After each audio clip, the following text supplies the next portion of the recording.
رضی اللہ تعالی عنہ قال قال رسول اللہ صلی اللہ علیہ وسلم خیرکم من تعلم القرآن وعلمہ، کہ تم میں سے وہ شخص بہترین ہے، افضل ہے جو قرآن سیکھے اور دوسروں کو سکھائے۔ اور حضور اکرم صلی اللہ علیہ وسلم کی عادت مبارک تھی، رجب کے مہینے میں، شعبان کے مہینے میں آپ صلی اللہ علیہ وسلم قرآن مجید کی تلاوت زیادہ کر دیا کرتے تھے، کثرت سے کیا کرتے تھے، بہت زیادہ کثرت سے کیا کرتے تھے۔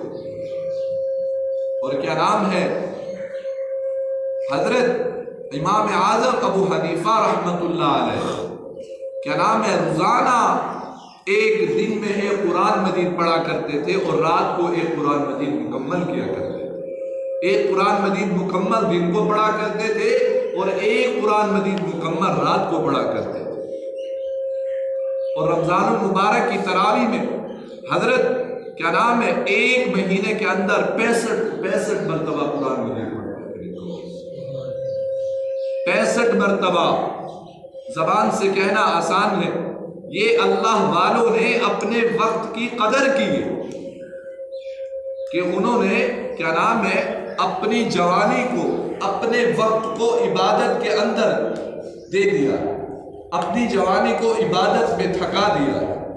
اپنی جوانی، اور سوچنے کی بات یہ ہے کہ انسان کے لیے، رشتہ داروں کے لیے جانے کے پاس ٹائم ہوتا ہے، شادی جانے کے لیے، غمی پہ جانے کے لیے، خوشی پہ جانے کے لیے، دوست احباب کے پاس جانے کے لیے وقت ہوتا ہے، لیکن افسوس اس بات کا ہے کہ اللہ رب العزت کے لیے، اللہ کے گھروں کے لیے اس کے پاس ٹائم دینے کے لیے نہیں۔ بعض جگہوں کو ٹائم دے دے گا، لیکن ٹائم نہیں ہے تو مساجد کے لیے نہیں ہے، ٹائم نہیں ہے تو قرآن کی تلاوت کرنے کے لیے نہیں ہے، ٹائم نہیں ہے تو نماز پڑھنے کے لیے نہیں ہے، ٹائم نہیں ہے تو تہجد کے لیے نہیں ہے، ٹائم نہیں ہے تو اللہ سے دعا مانگنے کے لیے ٹائم نہیں ہے۔ ایسی ہاتھ کا، ایسی جوانی کا، ایسی زندگی کا پھر کیا کرنا؟ ایسی زندگی کا پھر کیا کرنا جو اللہ کے سامنے ہاتھ بڑھا کر مانگ نہ سکے، جو آدمی قرآن مجید نہ پڑھ سکے۔ اکابر حضرت کیا نام ہے فرماتے ہیں کہ حضرت ایک لاہور کے اندر کیا نام ہے حضرت مولانا پیر ذوالفقار احمد نقشبندی رحمت اللہ علیہ دامت برکاتہ العالیہ، انہوں نے کسی کا کیا نام ہے ناشتے کی دعوت دی تو حضرت تشریف لے گئے، تو کیا نام ہے اس آدمی نے دعوت دی تھی، وہ آدمی کہنے لگا کہ میرے والد محترم اللہ انہیں جزائے خیر عطا فرمائے، ان کی قربانیوں کی وجہ سے آج ہماری نسلوں کے اندر قرآن کی تعلیم زندہ ہے۔ وہ کیا ہے؟ وہ فرماتے ہیں میرے والد کا نام حضرت مولانا کہ ایسے قرآن کے عاشق تھے، ایک جگہ کسی عالم نے بیان کیا اور انہوں نے ایسا وظیفہ بتایا کہ جو آدمی چاہتا ہے کہ میری نسلوں کے اندر، میرے بچوں کے اندر، میری بچیوں کے اندر، میرے نواسوں کے اندر، میری نواسیوں کے اندر، پوتے پوتیوں کے اندر قرآن کی تعلیم ہو، تو وہ ایک کام کر لے، انشاءاللہ ان تمام نسلوں کے اندر قرآن مجید لوگ کیا نام ہے بچے حفظ کریں اور تعلیم جاری رہے۔ سبحان اللہ۔ تو وہ وظیفہ کیا بتایا؟ انہوں نے فرمایا کہ ایک دن کے اندر ایک قرآن مجید مکمل پڑھنا ہے، اور اس وظیفے کو پورے 2 سال کرے، روزانہ ایک دن میں ایک قرآن مجید مکمل کرے اور 2 سال اس وظیفے کو عمل کرے، انشاءاللہ اس قرآن مجید کی برکت سے اللہ تبارک و تعالیٰ اس کی نسلوں کے اندر قرآن مجید کو زندہ رکھے۔ تو وہ فرماتے ہیں میرے والد محترم نے اس بات کو مان لیا، وہ بیماری میں، وہ صحت میں، وہ خوشی میں، وہ غمی میں، وہ سردی میں، وہ گرمی میں، جہاں بھی جاتے تھے قرآن مجید کی تلاوت قضا نہیں ہوتی۔ انہوں نے اس وظیفے کو پورے 2 سال کیا۔ آج الحمدللہ ان کی قربانیوں کی وجہ سے، ان کی محنت کی وجہ سے میں بھی حافظ ہوں، میرے بھائی بھی حافظ ہیں، میری بہنیں بھی حافظ ہیں، اور کیا نام ہے میری بہنوں کی جو بیٹیاں بیٹے ہیں وہ بھی حافظ ہیں۔ سبحان اللہ۔ تو بھائی آپ خود بتائیں وہ کتنا خوش قسمت گھر ہوگا جن کے بیٹے بیٹیاں نواسے سب حافظ قرآن۔ آج بھی اگر انسان ایک دن کے اندر ایک قرآن مجید چلو نہیں پڑھ سکتا، وقت کو مد نظر رکھتے ہوئے انسان نے اپنے رزق کے لیے اپنے پیٹ کے لیے بھی کچھ کرنا ہے۔ اسی لیے علماء نے ایک وظیفہ کیا لکھا ہے کہ آدمی روزانہ ایک پارہ قرآن مجید کا پڑھ لیا۔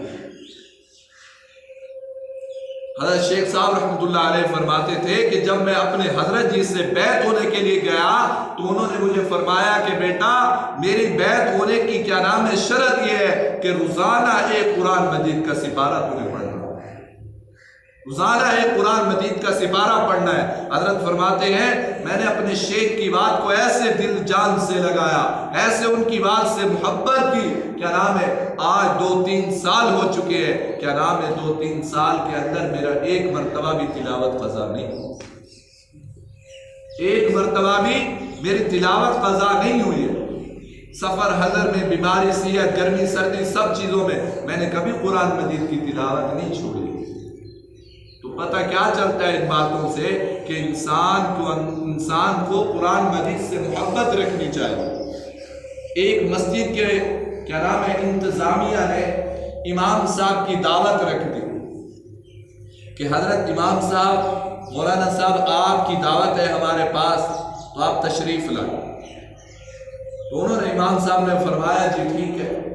اب امام صاحب شام کو تشریف لے گئے دعوت کے، کھانا کھاتے وقت ابھی کھانا شروع نہیں کیا تھا کہ کچھ پیسے ان کے گھر کے اندر گرے پڑے۔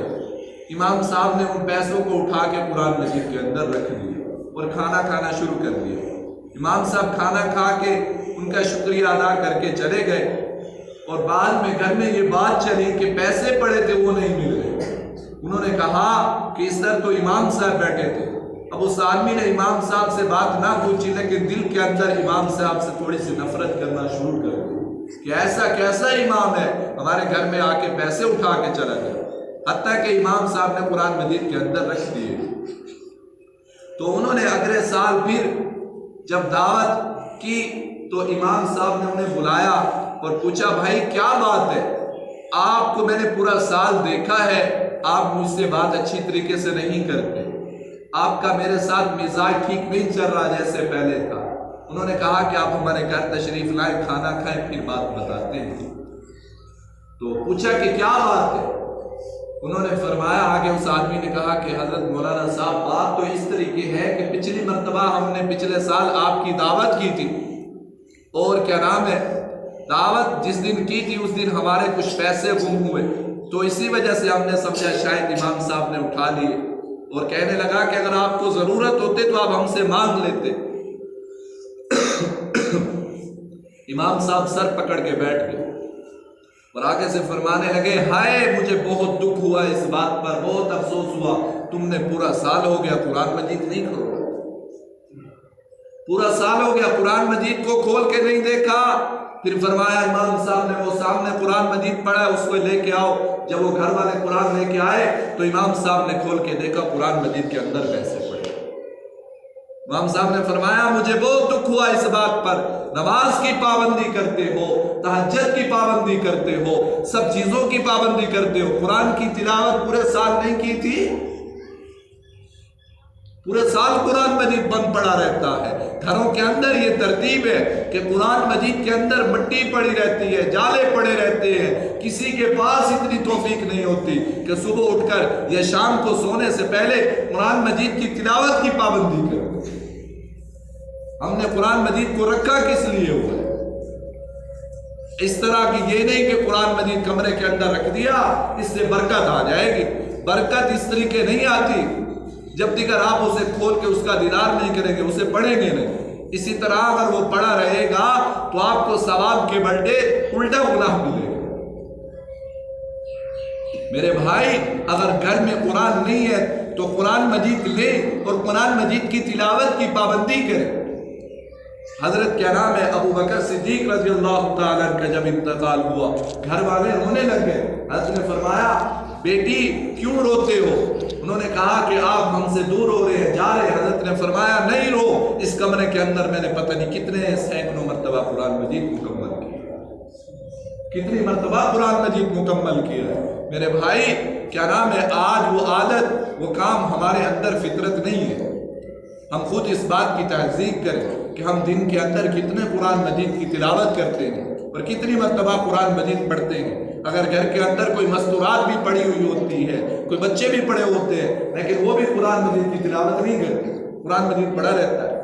اور آخری بات، سائنس نے، ڈاکٹر نے اس بات کو تصدیق لکھا ہے کہ انسان دن کے اندر 7 سے 8 گھنٹے موبائل استعمال کرتا ہے، 7 سے 8 گھنٹے موبائل استعمال کرتا ہے۔ لیکن انتہائی افسوس کی بات ہے، شرمندگی کی بات ہے کہ 7 سے 8 گھنٹے میں موبائل استعمال کرنے والا 7 منٹ 10 منٹ قرآن مجید کھول کے نہیں پڑھتا۔